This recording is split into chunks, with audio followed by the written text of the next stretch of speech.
العلم نور، العلم نور، العلم.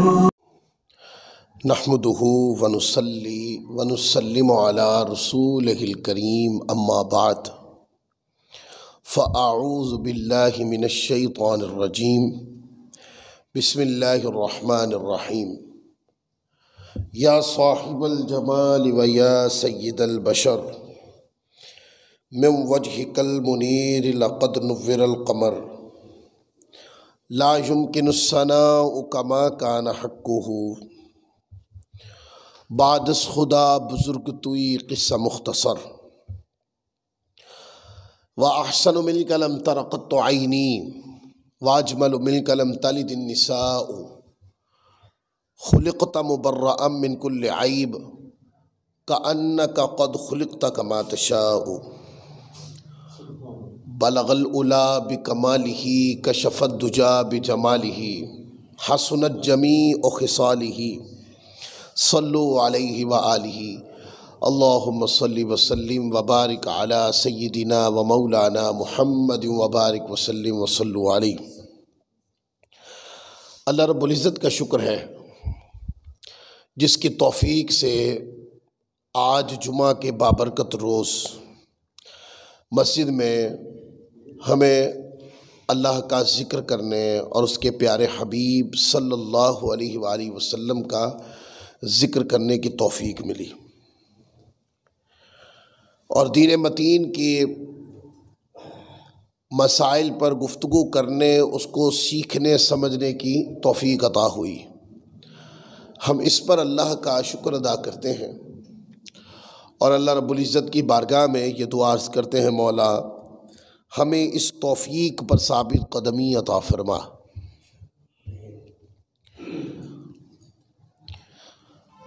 قرآن مجید کی سب سے پہلی سورت ہے جس کو سورت فاتحہ کہتے ہیں.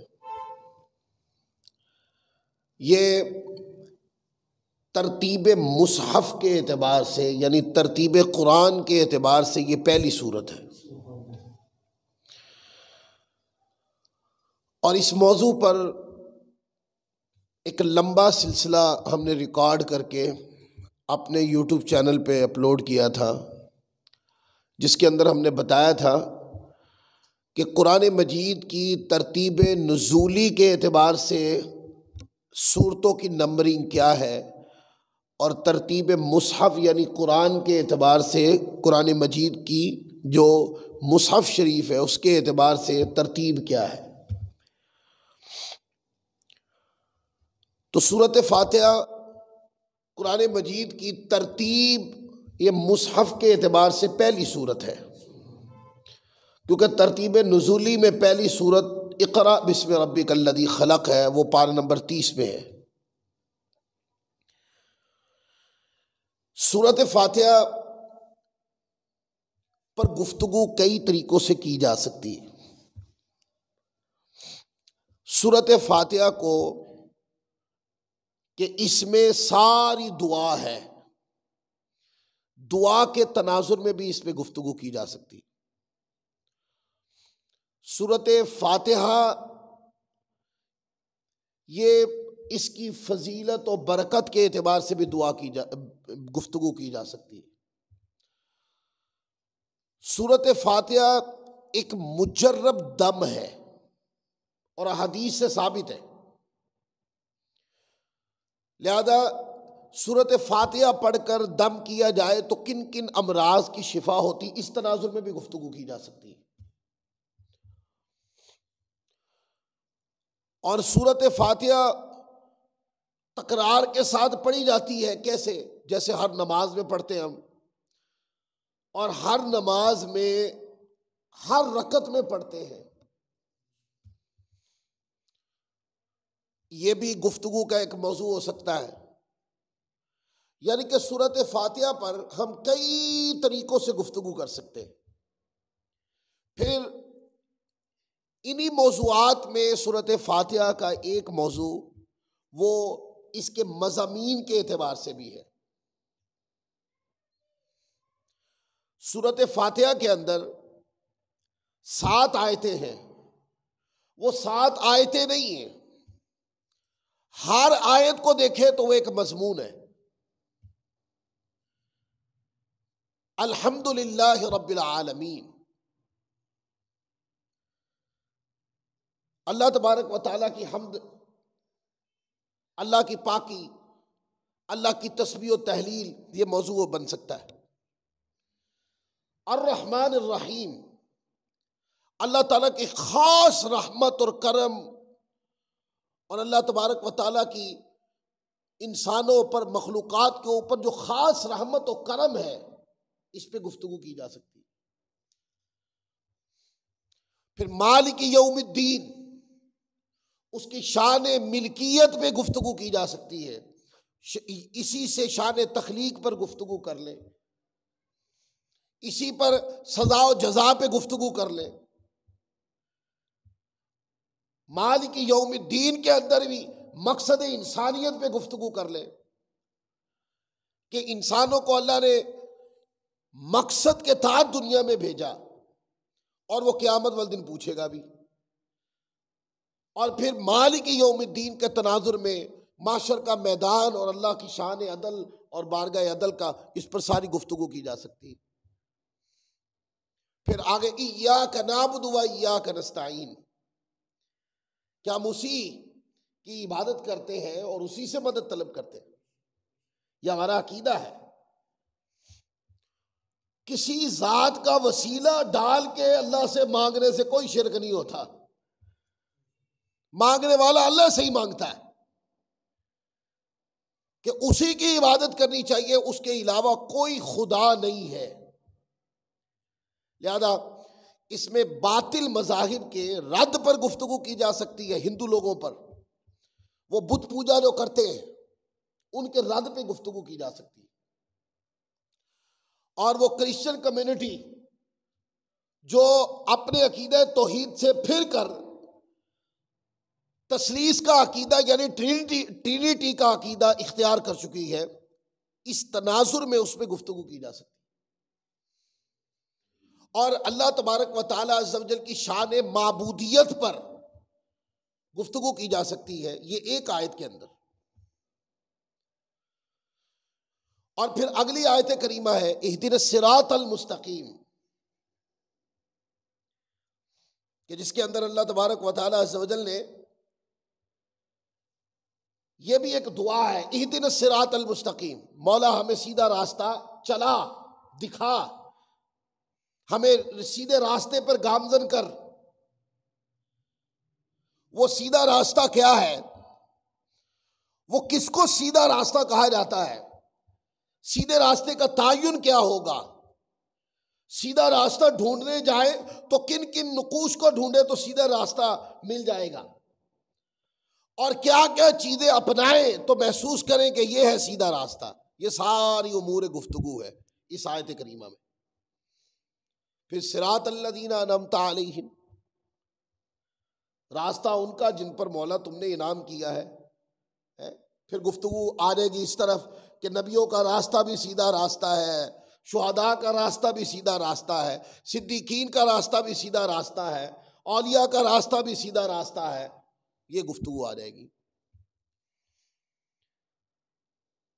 اور پھر غیر المغضوب علیہم ولا الضالین، اے مولا ان کے راستے سے ہمیں بچا جن کے پر تو نے غضب کیا ہے، وہ نافرمانوں کا راستہ، وہ جو تیرے عذاب کی زد میں آئے ان کا راستہ، وہ مولا جن پر تو ناراض ہے ان کے راستے سے بچا ہمیں۔ تو آپ دیکھتے ہیں کہ سورۃ فاتحہ کی 7 آیتیں ہیں، وہ 7 آیتیں نہیں ہیں، بلکہ ہر آیت صرف ایک نہیں، ہر آیت اپنے اندر کئی مضامین کو سمیٹے ہوئے۔ اس لیے اگر سورۃ فاتحہ کی تفسیر کی طرف ہم جائیں گے تو سورۃ فاتحہ کی تفسیر یہ تو ایک بہت بڑا سمندر ہے۔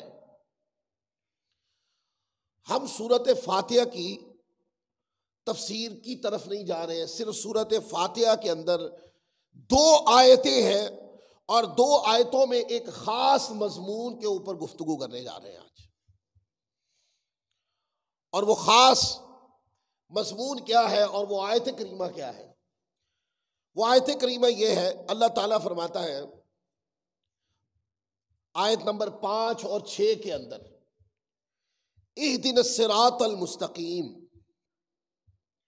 صراط الذین انعمت علیہم۔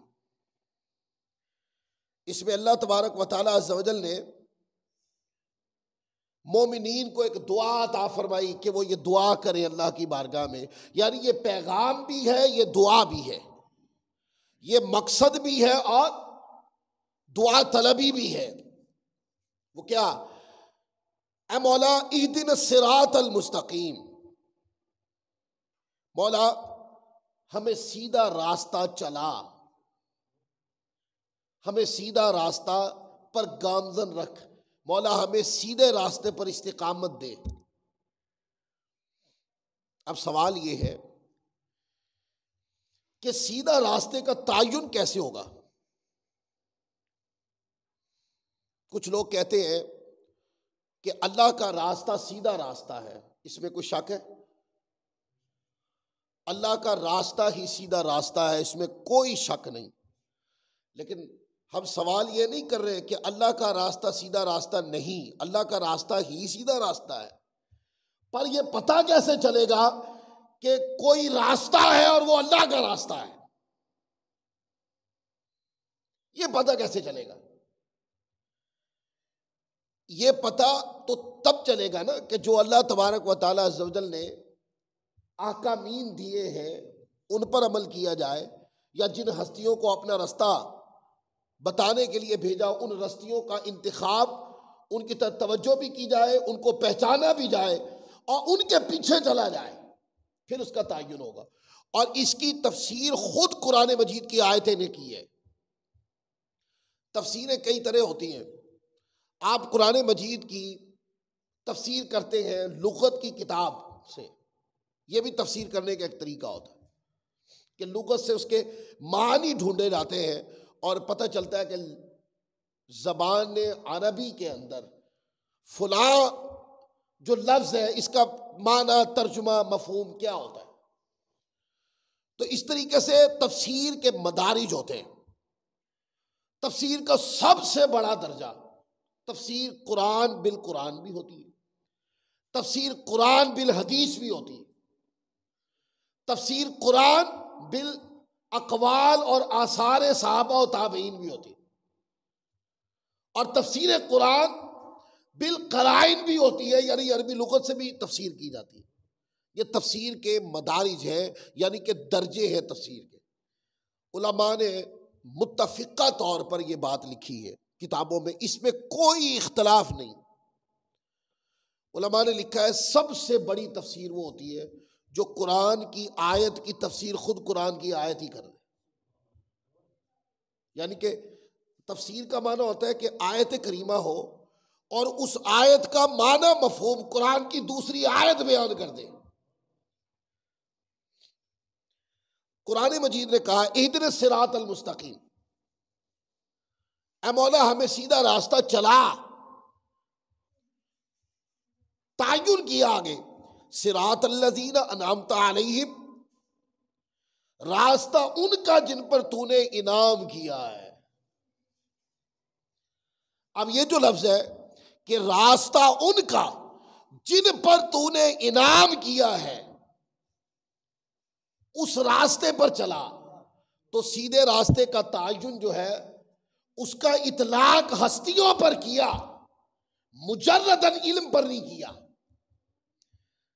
ہمیں سننے والے لوگ اس بات کو غور میں رکھیے گا، بہت سے لوگ راگ صراط مستقیم کا تعین کرتے ہوئے اس کا اطلاق مجرداً فقط علم کے اوپر کر دیتے ہیں اور ہستیوں کو خارج کر دیتے ہیں، کیونکہ اہل سنت کے اندر ہستیوں کی پیروی کی جاتی ہے نا۔ ہم اولیاء اللہ کو ماننے والے، ہم اماموں کو ماننے والے، ولیوں کو ماننے والے، کتبوں کو ماننے والے، صحابہ کو ماننے والے، تابعین کو ماننے والے۔ ہم تو آقا کی ذات اقدس سے لے کر اس کے بعد اہل بیت اطہار ہے، اس کے بعد صحابہ کرام ہے، پھر تابعین ہے، تبع تابعین ہے، پھر ائمہ و مجتہدین ہے، ہم تو سب کو بتدریج مانتے ہیں۔ تو قرآن مجید کی آیت نے سیدھے راستے کا جو اطلاق ہے وہ ذات کے اوپر کیا، مجردن علم کے اوپر نہیں کیا، اور کہا راستہ ان کا جن پر تو نے انعام کیا۔ وہ کون ہے؟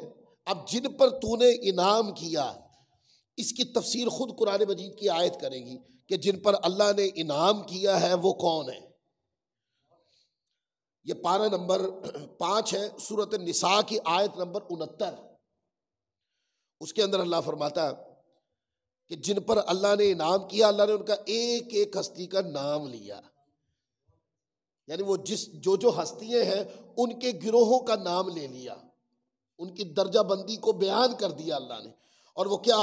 اللہ فرماتا ہے وَمَن يُطِعِ اللَّهَ وَالرَّسُولَ فَأُولَئِكَ مَعَ الَّذِينَ أَنْعَمَ اللَّهُ عَلَيْهِمْ مِنَ النَّبِيِّينَ وَالصِّدِّيقِينَ وَالشُّهَدَاءِ وَالصَّالِحِينَ، اور ساتھ فرما دیا وَحَسُنَ أُولَئِكَ رَفِيقًا۔ قرآن مجید فرماتا ہے اور جو اللہ اور اس کے رسول کی اطاعت کرے، جو بندہ بھی اللہ اور اس کے رسول کی اطاعت کرے، آگے کہا تو وہ ان لوگوں کے ساتھ ہوگا جن پر اللہ نے انعام کیا، یعنی کہ جو اللہ کی اطاعت کرے اور مصطفیٰ کی اطاعت کرے۔ اب اللہ کی اطاعت کیا ہے؟ اللہ کی اطاعت وہی ہے جو زبان مصطفیٰ سے اور فعل مصطفیٰ سے ظاہر ہو رہا ہے، یہی اللہ کی اطاعت، یہی اللہ کی بولیے اطاعت ہے۔ تو جس نے حضور کے سراپا کو پیروی بنا لیا، حضور کی گفتگو کو پیروی بنا لیا، آقا علیہ الصلوۃ والسلام کے افعال کو، حضور علیہ الصلوۃ والسلام کے آپ کی تقریرات کو جس نے پیروی بنا لیا، اس نے کیا کیا؟ صرف اللہ کی اطاعت نہیں کی، اللہ کے رسول کی بھی اطاعت کی اور اللہ کی بھی اطاعت۔ اللہ کی اطاعت ہوتی کیسے ہے؟ اس کا ایک زاویہ میں نے بیان کیا۔ دوسرا یہ ہے، قرآن مجید فرماتا مَن یُطِعِ الرَّسُولَ فَقَدْ أَطَاعَ اللَّهَ، اللہ کی اطاعت کرنے والوں، رسول پاک کو چھوڑ کر کہیں کوئی تمہیں گمراہ نہ کہے کہ رسول پاک کو چھوڑ کر بھی اللہ کی اطاعت کا کوئی مقصد ہے، یا اللہ کی اطاعت ممکن ہے، یا اللہ کی اطاعت ہوتی ہے۔ فرمایا کہ نہیں، کہیں لوگ اس طرف نہ چلے جائیں کہ رسول کی ذات مقدس کو ترک کر کے کہے کہ ہم اللہ کے فرما بردار ہیں۔ فرمایا نہیں، مَن یُطِعِ الرَّسُولَ فَقَدْ أَطَاعَ اللَّهَ، جس نے رسول کی اطاعت کی فَقَدْ أَطَاعَ اللَّهَ، وہ یہ جان لے کہ اللہ کی اطاعت ہو گئی ہے۔ یہ بریکٹ کا ترجمہ بھی، جس نے رسول پاک کی اطاعت کی اس نے اللہ کی اطاعت کی۔ تو قرآن پاک فرماتا ہے اور جو اللہ اور اس کے رسول کی اطاعت کرے، تو اللہ کی اطاعت کیا ہے؟ رسول کی ہے۔ تو مرکزیت کس کو دی؟ بولیے، محوریت کس کو دی؟ فوکس کس ذات پہ کیا؟ ذات رسول پاک کے اوپر فوکس کیا۔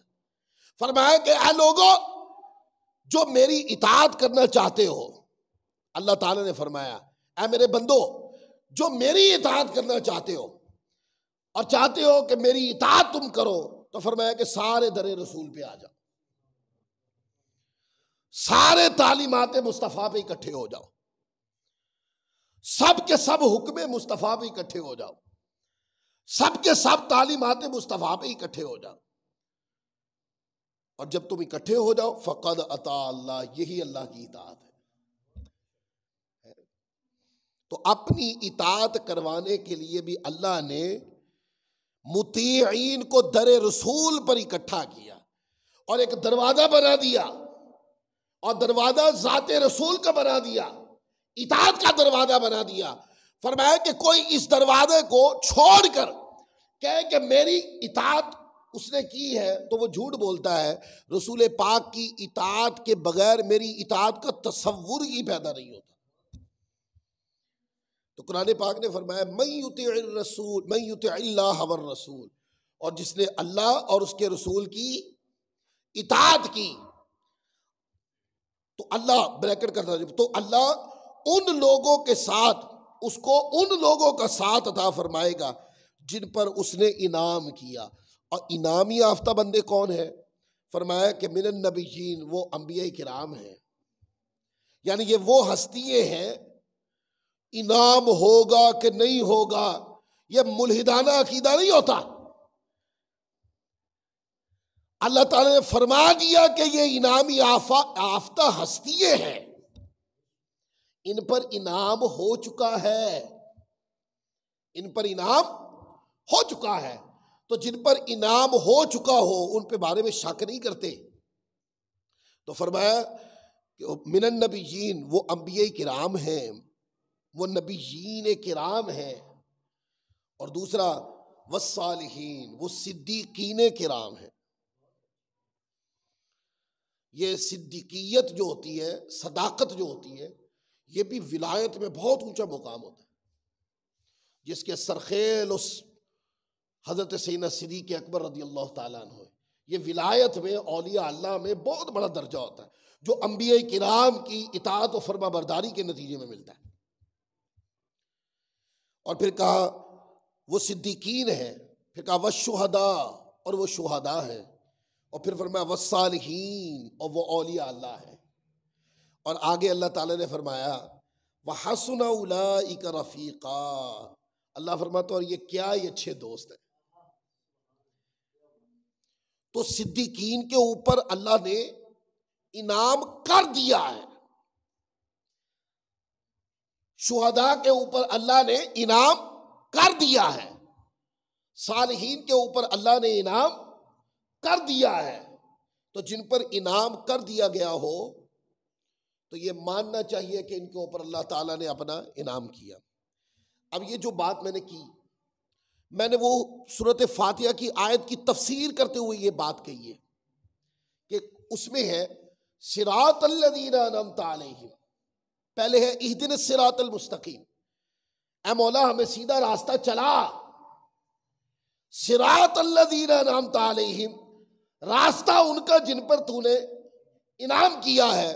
میں نے کہا تھا جن پر تو نے انعام کیا ہے، اس آیت کریمہ میں صراط المستقیم کا انتخاب کرتے ہوئے اللہ تعالیٰ نے ہستیوں کی طرف متوجہ کیا ہے. کس کی طرف متوجہ کیا ہے؟ ہستیوں کی طرف. اور وہ ہستیاں قرآن مجید کی آیت نے بتا دی. وہ ہستیاں کیا ہیں؟ وہ انبیاء کرام کی ہستیاں ہیں. یعنی جو نبیوں کے راستے پہ آ گیا وہ راہ صراط المستقیم پر آ گیا، اور جو صدیقین کے راستے پہ آ گیا وہ راہ صراط المستقیم پر آ گیا. جو شہداء کے راستے پہ آ گیا وہ صراط المستقیم کے راستے پہ آ گیا، اور جو صالحین اولیاء اللہ کے راستے پر آ گیا وہ صراط المستقیم کے راستے پر. اب جو نقطہ اس کے اندر سے سمجھانا ہے وہ یہ ہے، صراط المستقیم کا تعین جو ہے اللہ تعالیٰ نے فقط علم سے نہیں کیا. آج لوگ راہ صراط المستقیم کا بتاتے ہیں، لوگ کہتے ہیں کہ قرآن حدیث پڑھ لے، قرآن حدیث جس نے پڑھ لیا وہ راہ صراط المستقیم پر ہے. اس میں کسی کو شک ہے؟ جس نے قرآن پڑھا وہ راہ ہدایت پر ہے، کوئی شک ہے اس میں؟ جس نے حدیث پڑھی وہ راہ صراط المستقیم پر ہے، شک ہے اس میں؟ لیکن سوال یہ ہے کہ حدیث کب حدیث بنی؟ کبھی غور کی؟ حدیث کس کو کہتے ہیں؟ حدیث کلام رسول کو کہتے ہیں، فعل رسول کو کہتے ہیں، تقریری رسول کو کہتے ہیں. تو جب تک حدیث صادر نہیں ہوئی تھی تو صادر ہونے کے بعد وہ حدیث بنی نا. تو آپ نے کہا کہ یہ عنوان صراط المستقیم ہے، اور جب تک وہ صادر نہیں ہوئی تھی تب تک عنوان صراط المستقیم کون تھے؟ تب تک عنوان صراط المستقیم خود حضور کی ذات تھی.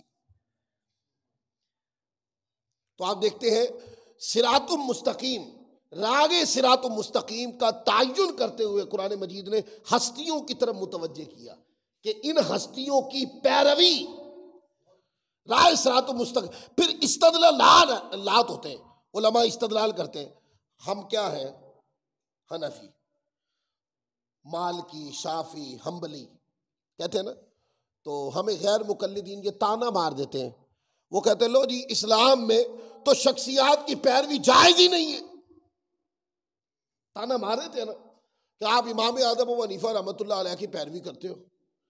اسلام تو اجازت ہی نہیں دیتا کہ کسی شخصیت کی پیروی کرو. نہیں، اس کو غلط فہمی ہے. اور آپ کو یہ کس نے کہا کہ کوئی صرف امام اعظم ابو حنیفہ کی پیروی کرتا؟ نہیں، امام اعظم ابو حنیفہ نے قرآن حدیث کو پڑھ کر شریعت کا جو مسئلہ بیان کیا ہے اس کو علماء نے رد نہیں کیا. پھر علماء جس نے پڑھا اس نے کہا یہ قرآن اور حدیث کے مطابق ہے. تو ہم امام اعظم ابو حنیفہ کے بیان شدہ مسائل کو فالو کرتے ہیں، ان کے پیچھے چلتے ہیں. لوگ کہتے نہیں تم لوگ جو ہے شخصیات کے پیچھے چلتے ہو. مجھے بتاؤ، صراط الذین انعمت علیہم، راستہ ان کا جن پر تو نے انعام کیا ہے. اے مولا اہدنا الصراط المستقیم، ہمیں سیدھا راستہ چلا. اور صراط الذین انعمت علیہم، ان کا راستہ جن پر تو نے انعام کیا ہے. اللہ نے خود شخصیات کی طرف متوجہ کیا کہ نہیں؟ بولیے. تو غیر مقلدین جب فتویٰ لگاتے ہیں تو غور نہیں کرتے کہ کبھی کبھار یہ فتویٰ بہت دور تک چلا جاتا ہے. تو صراط کہ راہ ہدایت، راہ صراط مستقیم کیا ہے؟ قرآن مجید نے خود شخصیات کے عنوانات کو ظاہر کر کے کہا ان کی پیروی راہ صراط مستقیم ہے. اب یہاں پر ایک گفتگو کروں کہ صراط الذین اہدنا الصراط المستقیم، کیا مولا ہمیں سیدھا راستہ چلا؟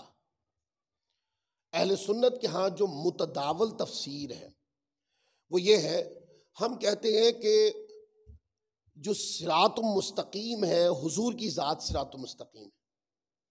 یہ اہل سنت کے ہاں متداول تفسیر ہے، بالکل آسان. کبھی کوئی پوچھے بھی کہ اہدنا الصراط المستقیم سے مراد، آگے تو تفسیر ہے نا، وہ میں نے آگے ساری اس کو قرآن مجید کی آیت سے اچھے طریقے سے بیان کر دیا. لیکن کوئی اتنا پوچھے اہدنا الصراط المستقیم، اے مولا ہمیں سیدھا راستہ چلا، وہ سیدھا راستہ کون ہے؟ وہ سیدھا راستہ کون ہے؟ ہم کہتے ہیں اس سیدھا راستہ سے مراد ذات مصطفیٰ ہے صلی اللہ علیہ وسلم. کیسے؟ اس لیے کہ اللہ تبارک و تعالیٰ ایک ہے. بڑی توجہ کے ساتھ، اللہ تبارک و تعالیٰ ایک ہے. یہ راہ صراط مستقیم کی بات ہے کہ نہیں؟ بولیے. اللہ کو ایک ماننا ہدایت کو ماننا ہے کہ نہیں؟ بولیے. سیدھے راستے پہ ہونے کا عمل ہے کہ نہیں؟ پکی بات ہے. اچھا مجھے اب یہ بتاؤ کہ ہم اللہ کو ایک مانتے ہیں کس کے کہنے پر؟ چھوٹی چھوٹی باتیں تاکہ بات سمجھ میں آئے. کس کے کہنے پر؟ آقا کے کہنے پر. چلو اس پر قرآن پاک کی ایک آیت کریمہ پڑھ دیتے ہیں تاکہ قرآن پاک کا نام لینے والے تو قرآن نہیں پڑھتے، اتنا ہمارے اوپر ایسے الزام ٹھوکتے رہتے ہیں، حالانکہ سب سے زیادہ قرآن ہم پڑھتے ہیں. قرآن مجید اٹھائیں، مشہور سورت جو اکثر نماز کے اندر سادہ لوگ پڑھتے ہیں، سورت اخلاص، مشہور سورت. گھر میں قرآن مجید اٹھائیں، جا کے ترجمہ پڑھ لیں. ترجمہ بھی جس کا مرضی پڑھ لیں، جس کا دل اٹھائے، جس کا مرضی ترجمہ اٹھا کے پڑھ لیں. بات ایک ہی ہوگی. کیا؟ اللہ نے فرمایا قل هو اللہ احد، کہہ دیجئے هو اللہ احد کہ وہ اللہ ایک ہے. هو اللہ احد سے ہمیں اس بات کی سمجھ آئی کہ اللہ ایک ہے. لیکن قل کے اندر اللہ نے فرمایا قل، یہ کیا ہے؟ قل اشارہ ہے حضور کی ذات کی طرف. علماء نے لکھا ہے قل عنوان رسالت ہے، قل عنوان نبوت ہے، قل حضور کی شخصیت کی طرف اشارہ ہے. ترجمہ پڑھ لیں، قل اے حبیب مکرم، یہ ہے ترجمہ. قل اے پیارے حبیب مکرم، قل اے پیاری ذات نبوت، اے پیارے ذات رسالت. یعنی کہ لفظ قل جو ہے یہ اللہ تبارک و تعالی مخاطب فرما رہا ہے اپنے پیارے نبی علیہ الصلوۃ والسلام کو، اور اس قل سے مراد حضور کی ذات اقدس ہے. دنیا کو بتانا یہ ہے کہ اللہ ایک ہے. یہ فرمان بھی اللہ کا ہے، نازل بھی اس نے کیا ہے، وہ قادر مطلق ہے، اور پیغام بھی بندوں کو دینا ہے، پر وہ خود بندوں سے فرماتا نہیں ہے۔ قادر مطلق بھی ہے، فرمان بھی اسی کا ہے، اس نے اپنی مخلوق کو دیا ہے، پر وہ یہ فرمان خود ڈائریکٹ نہیں فرماتا، اس نے یہ فرمان اپنے رسول پہ نازل کیا اور فرمایا قل، اے حبیب مکرم آپ فرما دیجئے، آپ ان لوگوں کو بتا دیجئے، آپ ان لوگوں تک میرا یہ پیغام پہنچا دیجئے، هو اللہ احد، کہ اللہ ایک ہے۔ اس بات کی خبر کہاں سے ہوئی؟ بولیے، چشمہ نبوت سے ہوئی نا، آقا کی ذات اقدس سے ہوئی۔ تو راہ صراط مستقیم کا عنوان کون ہوا؟ راہ صراط مستقیم کا عنوان حضور کی ذات ہو گئی۔ اچھا چلو ایک اور آپ کو چھوٹی سی مثال دیتا ہوں، کیونکہ بعض مرتبہ بات سمجھانی ہوتی ہے نا، چھوٹی چھوٹی مثالیں دے دی جائیں تو پھر بندہ منتقل کر سکتا ہے آگے بات۔ وہ یہ قرآن کیا ہے؟ اللہ کی کتاب بولے۔ قرآن کیا ہے؟ اللہ کی کتاب۔ قرآن کے اندر جو کچھ لکھا ہے وہ اللہ کا فرمان ہے، اور یہ امت مصطفیٰ کو فرمامین عطا کیے گئے شریعت محمدی کی صورت میں، ٹھیک ہے؟ یہ پکی بات ہے نا کہ قرآن اللہ کی کتاب ہے جی۔ اچھا سوال یہ ہے کہ یہ اللہ کی کتاب جو ساری ہدایت پر مشتمل ہے، ساری ہدایت پر مشتمل ہے، میں آپ سے پوچھتا ہوں کہ قرآن کو ہم کہتے ہیں کہ یہ قرآن ہے، ہم تک یہ قرآن کس کے وسیلے سے پہنچا؟ ہمیں کس نے دیا یہ قرآن؟ بولیے، آقا کی ذات، یعنی کہ 23 سال کا عرصہ کم و بیش، 23 سال کا عرصہ کم یا زیادہ ہو کر قرآن مجید نازل ہوتا رہا، کس پر؟ آقا کی ذات اقدس پر۔ کبھی سفر میں، کبھی حضر میں، کبھی مکہ میں، کبھی مدینہ میں، کبھی پہاڑیوں پر، کبھی زمین پر، کبھی گھر میں، کہیں باہر، کبھی مسجد میں، آقا کی ذات اقدس پر ہدایت نازل ہوتی رہی۔ سوال یہ ہے کہ ہمیں ہدایت کہاں سے ملی؟ ہمیں قرآن کہاں سے ملا؟ حضور کی ذات اقدس سے۔ تو پھر ہمیں ہدایت کہاں سے ملی؟ بولیے۔ تو پورا قرآن ہدایت ہے، اور قرآن کا قرآن ہونا یہ ثابت کرنے کے لیے محتاج ہم ذات مصطفیٰ کے، اس کے بغیر قرآن کا قرآن ہونا ثابت نہیں کر سکتے۔ مطلب ایک مثال ہے، قرآن مجید نازل ہوا، یہاں پر ایک بات حجیت حدیث کی کروں، قرآن مجید نازل ہوا، 5 آیتیں آ گئی قرآن مجید کی، اقرأ بسم ربک الذی خلق، خلق الانسان من علق، اقرأ وربک الاکرم الذی علم بالقلم، علم الانسان ما لم یعلم۔ یہ آیتیں آ گئی 5، ٹھیک ہے؟ یہ کیا تھا؟ قرآن۔ اب صحابہ بھی عربی، قرآن بھی عربی، صحابہ آپس میں تکلم کرتے تو عربی میں کرتے، قرآن نازل ہوا تو عربی میں ہوا، حضور نصیحت بھی فرماتے تھے تو عربی میں فرماتے تھے نا، صحابہ اس نصیحت کی تکرار کرتے تو وہ بھی عربی میں کرتے۔ یہ 5 آیتیں نازل ہوئیں، اور صحابہ کرام کو حضور علیہ الصلوۃ والسلام نے بتایا کہ یہ قرآن ہے، ٹھیک ہے؟ جب تک حضور نے فرمایا نہیں تھا یہ قرآن ہے، تب تک صحابہ کو خود ہی سے پتہ چل گیا کہ کیا چیز قرآن ہے، کیا چیز قرآن نہیں ہے، جب تک حضور نے فرمایا نہیں تھا۔ اور جب فرما دیا کہ یہ قرآن ہے تو مصطفیٰ کی تصدیق کرنے کے بعد اس بات کا پتہ چلا کہ یہ 5 آیتیں اور یہ قرآن ہے۔ تو قرآن کا قرآن ہونا اگر کوئی بندہ ثابت کرنے کے لیے بیٹھے تو وہ مصطفیٰ کی ذات کے بغیر قرآن کا قرآن ہونا ثابت نہیں کر سکتا۔ قرآن سارا ہدایت ہے، پر ملا ہمیں زبان مصطفیٰ سے، اس لیے ہم کہتے اہدنا الصراط المستقیم، اے مولا ہمیں سیدھا راستہ چلا۔ وہ سیدھا راستہ کیا ہے؟ وہ ذات مصطفیٰ، وہی سیدھا راستہ۔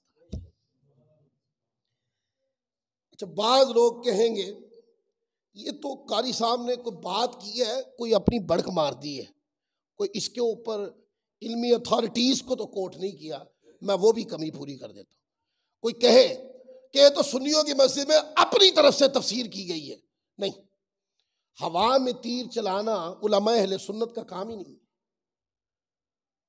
اور میں عادتاً کبھی بھی جب تک پڑھ نہ لوں میں بیان نہیں کرتا ہوں۔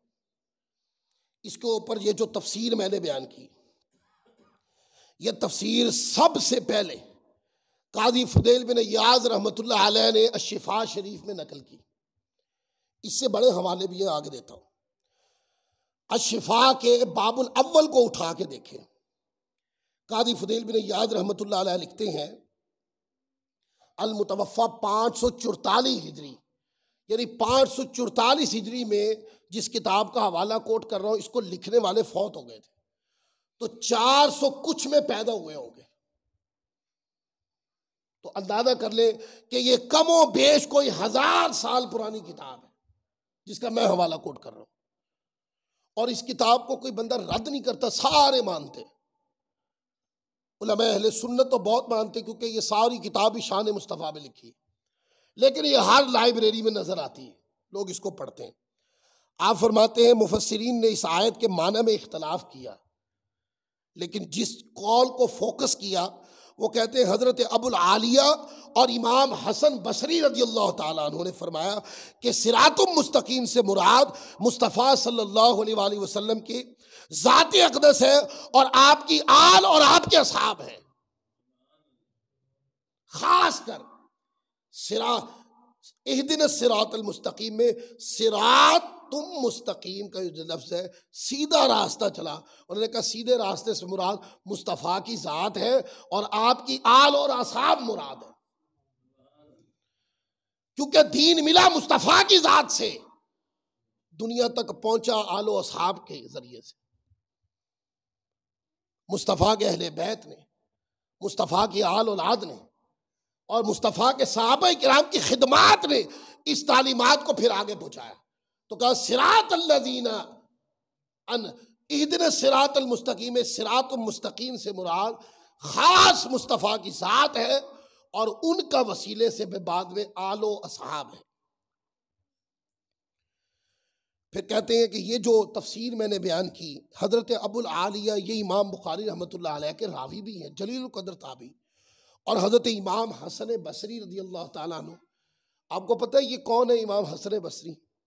حضرت امام حسن بصری یہ کبار تابعین میں سے ہیں، یہ حضرت فاروق اعظم رضی اللہ تعالیٰ کے دور میں ان کی ولادت کا ذکر ہے، اور یہ حضرت ام سلمہ رضی اللہ تعالیٰ عنہ جو زوجہ رسول تھیں، حضرت امام حسن بصری رضی اللہ تعالیٰ کی والدہ حضرت ام سلمہ کے گھر نوکرانی تھی، وہ کام کیا کرتی تھی ام المؤمنین سیدہ ام سلمہ کے گھر میں۔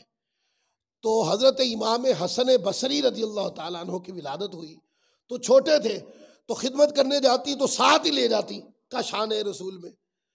تو حضرت امام حسن بصری کا بچپن سیدہ ام سلمہ کی گود میں گزرا ہے، اور حضرت فاروق اعظم رضی اللہ تعالیٰ کا دور بھی پایا، حضرت عثمان غنی رضی اللہ تعالیٰ کا دور بھی پایا، مولا علی شیر خدا کا دور بھی پایا۔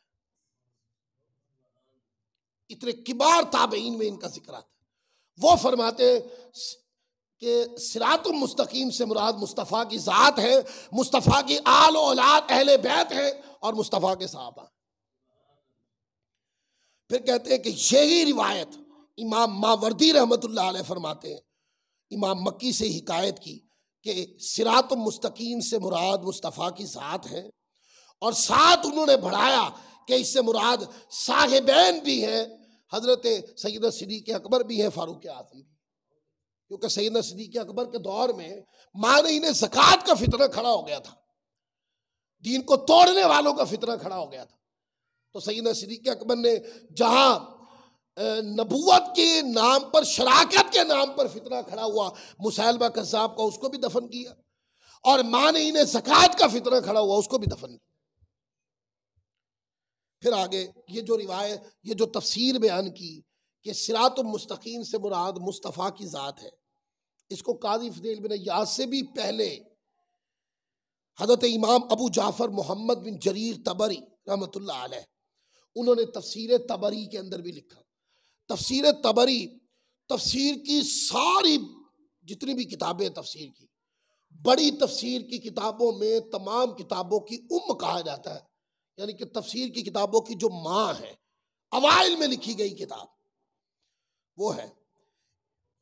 انہوں نے بھی اس کو اپنی کتاب کے اندر لکھا اور کہا کہ صراط المستقیم سے مراد مصطفیٰ کی ذات ہے.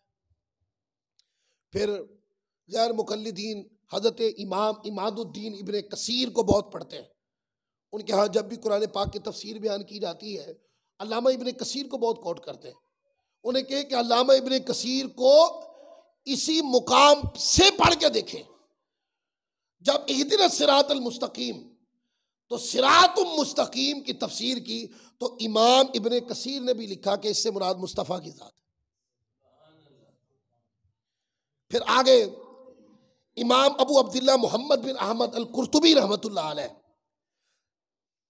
انہوں نے بھی اپنی تفسیر قرطبی کے اندر اسی آیت کریمہ یعنی تفسیر کھولے اور سورۃ فاتحہ کھول کر صراط المستقیم کے لفظ پہ آ جائے، نیچے آپ کو لکھا ہوا نظر آ جائے گا. انہوں نے بھی لکھا کہ صراط المستقیم سے مراد مصطفیٰ کی ذات ہے.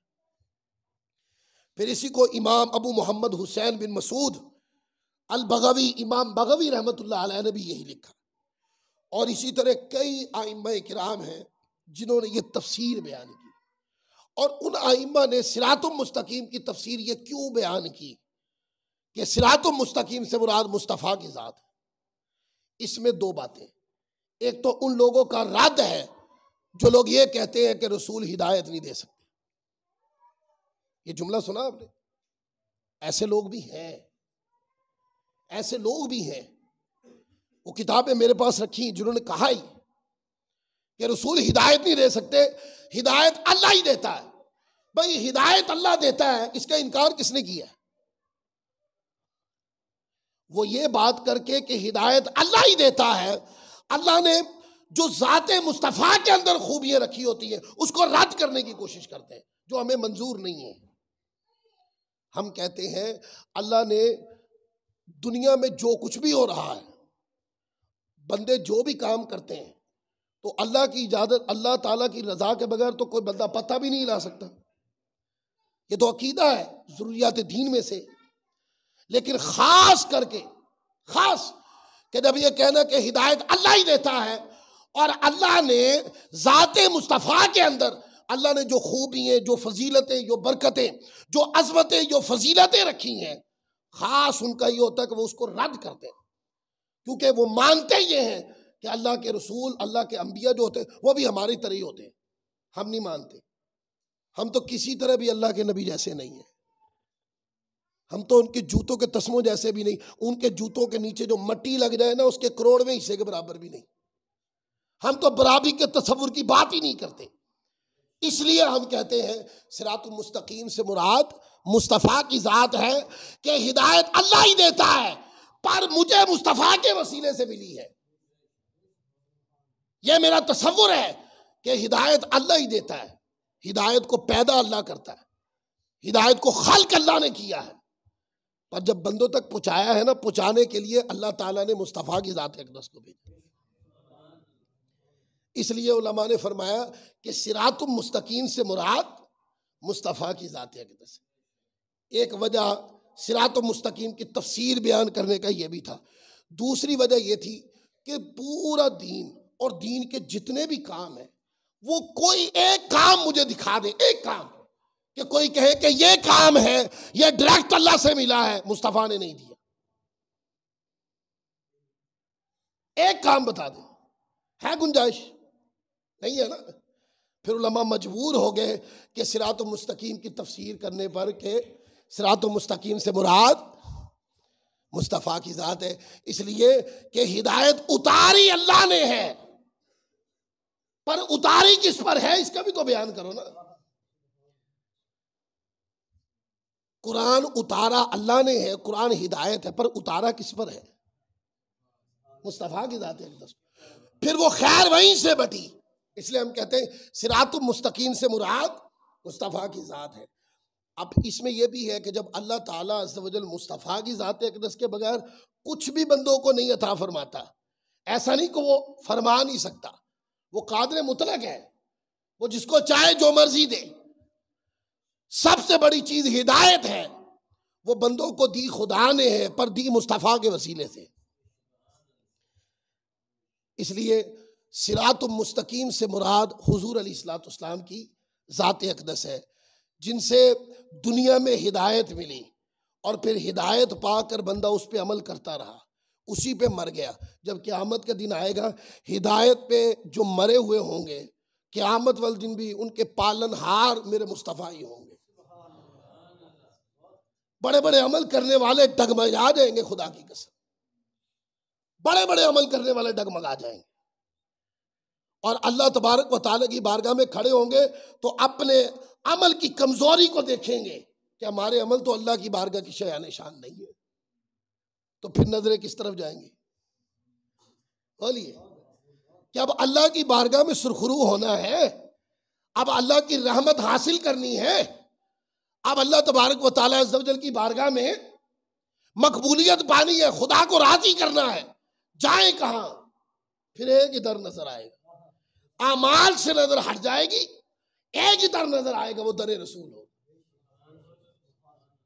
جن کے اعمال میں کمی ہوگی میزان عمل پر، ان کو بھی صاحب صراط مستقیم کام آئیں گے۔ جو عمل کی خرابی کی وجہ سے دوزخ میں جا گریں گے مسلمان، ان کو بھی کام صاحب شان صراط مستقیم ہی آئیں گے۔ غلاموں کو دوزخ سے نکال کر شفاعت کریں گے، جنت میں ڈالیں گے۔ جب بندہ عمل لے کے جائے گا تو ڈگمگا جائے گا، یہ جملہ ریکارڈ ہو رہا ہے، جب عمل لے کے جائے گا نا ڈگمگا جائے گا، کیونکہ عمل میں کمی ہوگی، عمل اللہ کی شایان شان نہیں ہوں گے، کمی ہوگی۔ لیکن جب مصطفیٰ کی شفاعت کی تھپکی سے کوئی جائے گا پھر ڈگمگائے گا نہیں، کیونکہ پہلے اپنی بنیاد پر جو کیا تھا اس کو لے کے گئے، پر وہ اللہ کی شایان شان نہیں ہو سکی۔ اب مصطفیٰ کی شفاعت لے کے جا رہی ہے، اس وقت بندے ڈگمگائیں گے نہیں، بلکہ اللہ تبارک و تعالیٰ کی شان رحمت کے مستحق قرار پائے۔ اللہ تعالیٰ ہم سب کو عمل کی توفیق عطا فرمائے۔ وما علینا